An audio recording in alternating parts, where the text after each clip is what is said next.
and welcome back to the Books Are Everywhere.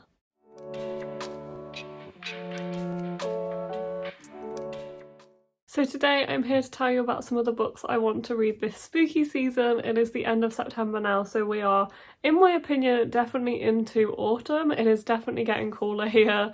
I'm wearing a jumper. I have been wearing jumpers for the last week or so, which is very exciting.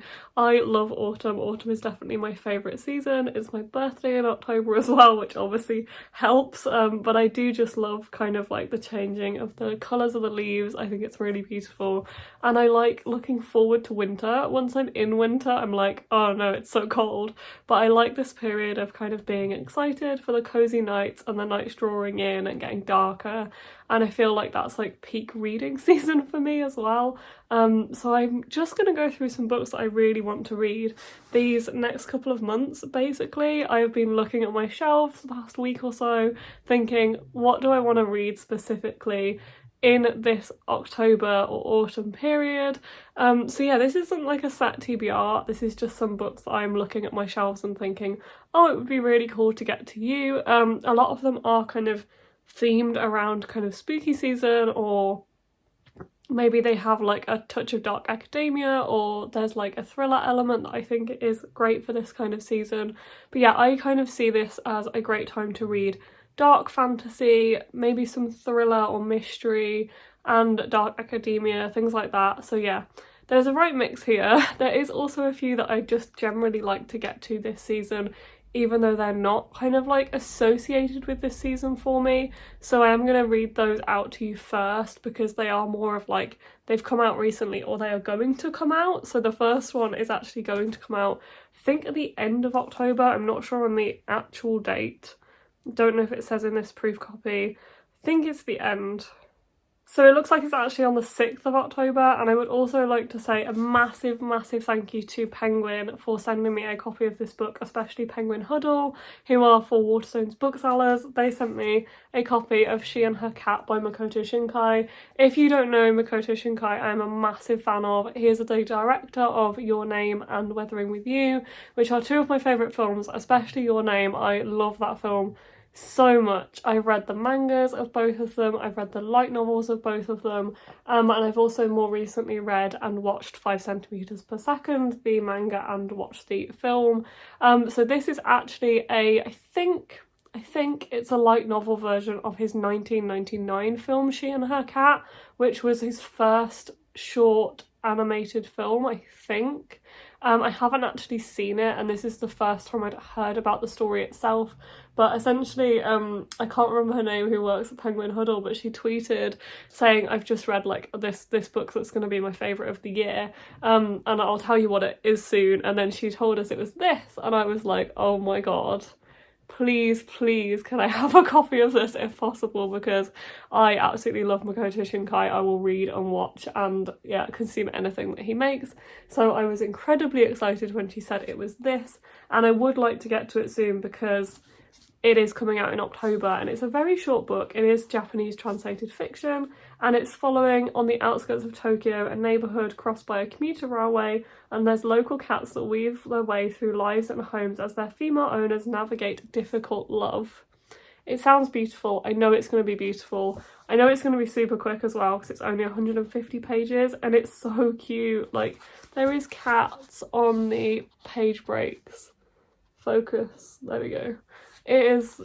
I'm very excited for this, and I would really like to read it soon, because it is coming out on the 6th of October, which is 2 weeks away. So yeah, hopefully I can get to this soon. Also, by the way, if I sound a bit ill, I'm ill. I have a cold. It's not COVID, but I'm very kind of bunged up and stuff, so yeah, just ignore that. But anyway, another book I would really like to get to very soon is The Ballad of Never After by Stephanie Garber. This is a proof copy as well, which is why I'd especially like to get to it, because it is actually out now. Came out on the 13th of September, and I have 4 copies including this one so far, and I have more on the way to me. But yes, this one I'm incredibly excited for. I was so happy to get a proof copy, and actually these turned up to me in my shop on the same day, and I was so excited that day and so happy. But yes, I'm very excited for this one. This one is actually following some characters that are from the Caraval series by Stephanie Garber, so I won't necessarily tell you what this is about because it's also the second book in a duology, so it's like a spin-off series of Caraval and it's the second book, the first one being Once Upon a Broken Heart, which came out last year, but this is just so beautiful. And Caraval is a utterly magical, mesmerising world. It's following twin sisters? No, not twins. It's following sisters called Scarlett and Donatella as they kind of navigate this game that visits every year. They get trapped in this game. It's like this massive kind of circus-like magical world where you don't really know what's real and what's in the game. It is brilliant, and this is a spin-off following Evangeline Fox that I absolutely love the first one in this duology, so I'm very excited to read the second one as well. Okay, we are getting into the spooky books now, or the books that I actually associate with this time of year and want to read because I've kind of been waiting to read them in autumn, or maybe they have fallen into my lap recently, but I do definitely associate them with this time of year. So the first one is Mina and the Slayers by Amy McCall. This is the sequel to Mina and the Undead by Amy McCall, which I recently read, and these books are one, brilliantly designed and I absolutely love. They look like VHS tapes. I think it's so clever, and especially this one because it's thicker. It really reminds me of VHS, like sitting on my shelf. But these are set in 1995 in New Orleans. They are full of 80s and 90s pop culture references, which I am just about a 90s baby, but I love an 80s movie and 80s songs, so the references in the first one to like the Lost Boys and stuff like that, I was absolutely loving. I was here for it. But also these books are, well, the first one I really loved. It's following a girl called Mina who is 17. She's just moved out to New Orleans, or is visiting for the summer, from Whitby in England, and she's visiting her sister who lives there, and her sister works in this haunted mansion in New Orleans, and things kind of unravel from there. There is a bit of romance, there's some LGBT rep, and there is this creepy things that are happening in this haunted house. There is a murder that occurs in this haunted house when Libby and her sister Mina are working there, and basically it's trying to uncover what's happening with these murders and why they actually resemble some of the most famous vampire killings that went on in New Orleans. And is something creepy going on? Is it paranormal? Is it not paranormal?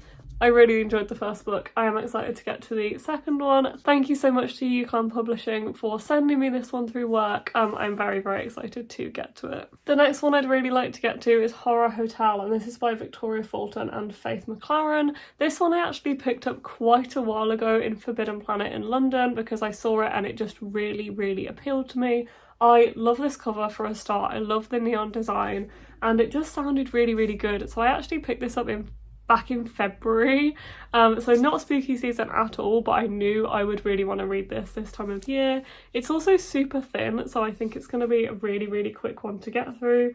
It's a horror book. It's set in this haunted hotel and it's following a YouTube famous ghost gang called Chrissy, Chase, Emma and Kiki, and they visit a hotel in LA that is notorious for tragedy and secretly film there after dark. They're expected to just be like any other paranormal hunting that they do on their channel and completely harmless for both them and their subscribers, but then they stumble across something unexpected in a former room of a gruesome serial killer and they quickly realise they're in over their heads.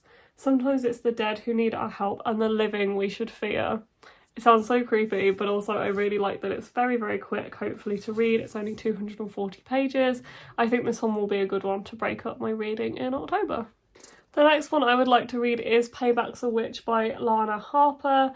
Amy actually gave me this one late last year, I think, after she kind of missed reading it in spooky season herself last year, and I decided to take it off her hands because I knew that I would really want to read this one this spooky season. We actually buddy read with my friend Jo. We buddy read The X-Hex by Erin Sterling last year, which was so much fun, and I've heard similar things about this and it does actually sound very similar. It's set in the magical town of Thistle Grove where our main character Emmy Harlow, is a witch. and she's actually kind of exiled herself from this town partly because of a bad breakup, and she ends up going back there. She's drawn back there because of a spellcasting tournament and actually ends up becoming involved again with this same guy. She ends up befriending somebody who she then finds out has just gotten out of a bad breakup with the same person who she left town for, and they want revenge, but is Emmy in? This one sounds really, really cute. I've heard good things about it, and I think Peru's Project did a readathon, like a mini readathon herself last year, where she read this one and the XX, and I remember her really enjoying both of them. So yeah, I'm excited for this one, and I really like the cover as well. The next one I would really like to read is The Taking of Jake Livingstone by Ryan Douglas. I remember this book coming out, I think a couple of years ago, I think it was. And it looked really, really cool. Everyone was talking about it. They really liked the cover, which is incredibly shiny and hard to film with, but I picked this one up recently in a clearance sale because I just remembered seeing loads of stuff about it, and I was quite excited to actually see a copy, and not only see a copy, but see a copy really marked down as well. And this one is following 16-year-old Jake Livingstone, who is a medium, so he sees dead people. He can't decide what's worse, being a medium or being at the mercy of the racist teachers as one of the few black students at St. Clair Prep. Both are a living nightmare. The only good thing in Jake's life is the arrival of another black student at St. Clair, the handsome Alistair. But then life as a medium gets much worse, as a powerful, vengeful ghost targets Jake. High school has become a different kind of survival game, one Jake is not sure he can win. Again, this isn't a really long book, and I think it is going to be quite quick as well, with it being YA. But yeah, I was really excited to pick this one up just ahead of spooky season. The next one I would really like to read is The 10,000 Doors of January by Alex E. Harrow. Me and Alex, my friend Alex, actually buddy read The Once and Future Witches by Alex E. Harrow. I think it might have been even 2 years ago now, maybe last year, I can't remember.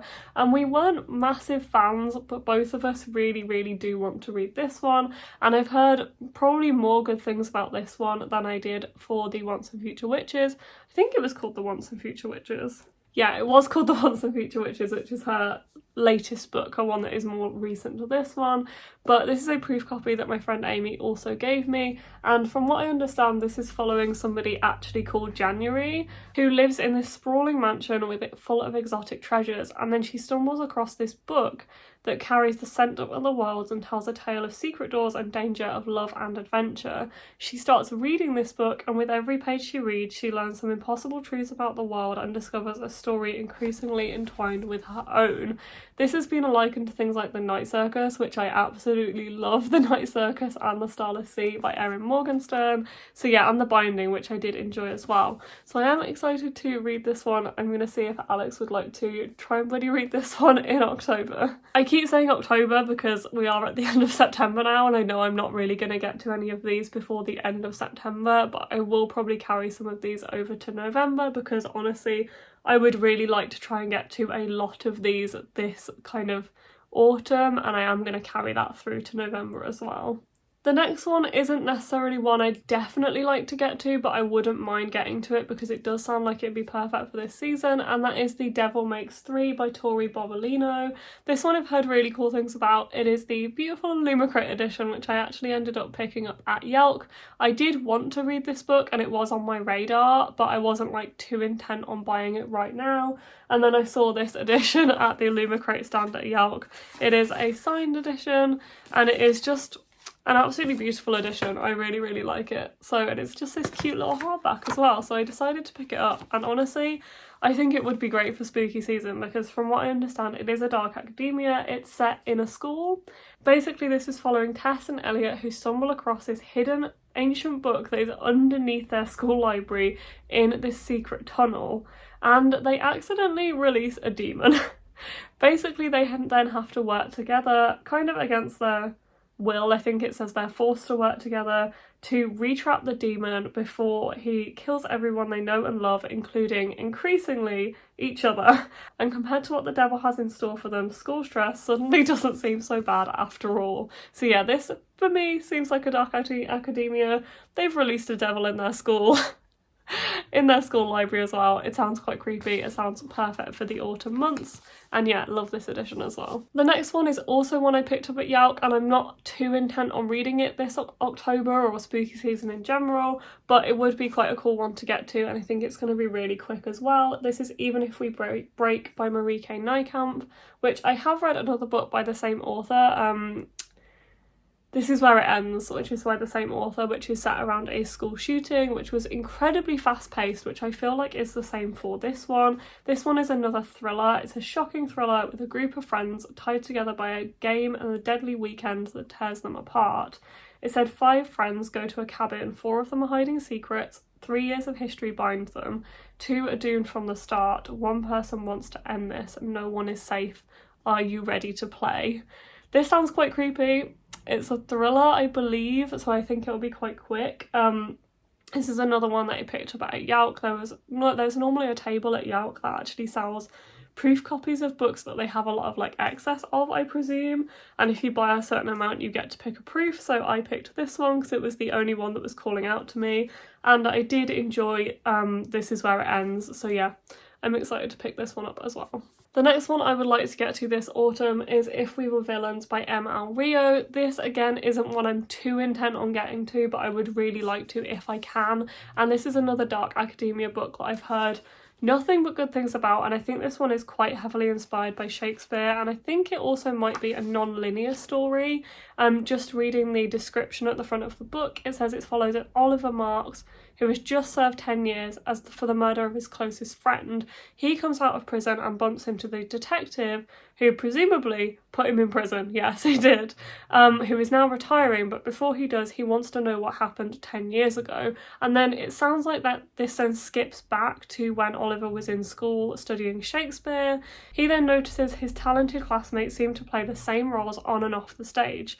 But then Oliver feels like he's doomed to be a secondary character in someone else's story. But the teachers change up the casting and a good-natured rivalry turns ugly, and the play spills dangerously over into real life. A tragedy strikes and one of the 7 friends is found dead. The rest face their greatest acting challenge, convincing the police and themselves that they are blameless. I have heard honestly nothing but good things about this book, I don't think, and I know it's one of Booksnest's favourite books. So like, she read it recently, I think earlier this year, and really loved it, so that really draws me to it as well. I feel like it might be quite daunting, but I would really like to give it a go sometime soon. The second to last book on this list, we are very nearly there everybody, is Can Gothic by Sylvia Moreno Garcia. I have had this book for I think a year. Me and Amy bought this last year because we wanted to buddy read it and we never got round to it last autumn, but I'm hoping that we will this year. And this one is the only Sylvia Moreno Garcia book that I own, but I would really like to read basically everything she's written because I've heard so many good things, and I know that Peruse Project, who is one of my favourite booktubers, really likes her writing as well. But this one is following Naomi, who has a life of parties and entertainment which is interrupted when she receives a frantic letter from her newlywed cousin asking to be rescued from a mysterious doom. She then heads to High Place, the estate in the mountains of Mexico which is owned by the secluded Doyle family, determined to discover what is troubling her beloved cousin. The fortunes of the silver mining Doyles have eroded and their house is now a dilapidated relic. Even more worrisome is the inhabitants. Even more worrisome are the inhabitants of High Place, including the menacing new husband, the foreboding father, and his other relatives. Soon the house itself begins invading Naomi's dreams with visions of blood and doom. She must tread carefully, for there are many secrets behind the walls of High Place, and Naomi might find it impossible to leave this enigmatic house behind. Don't know why I struggled reading that so much, but I did. But it sounds really cool, it sounds spooky. I like the idea of it being set in this haunted mansion. I am excited to get to this one soon. And last but not least on this list, we have The Other Ones by Fran Hart, which is actually an upcoming release by Chicken House Books, and this I think is due to be released in October. I do actually have one on pre-order because there is a Waterstones edition that has stenciled edges with pumpkins on. I think it's pumpkins. It's so cute. Honestly, check it out. But I also received a proof copy from Chicken House, so thank you to Chicken House for sending me this one. They also sent it in an orange envelope that matches the spine and the orange on the cover, which I loved that attention to detail so much. But I've heard this one is kind of a cross between Heartstopper and Pumpkinheads by Rainbow Rowell, so I am very, very excited. This is following Sal, who hates standing out, but he lives in a haunted house and everybody knows it. His oldest friend Dirk tries to help, but he wants to stay popular and Sal isn't helping.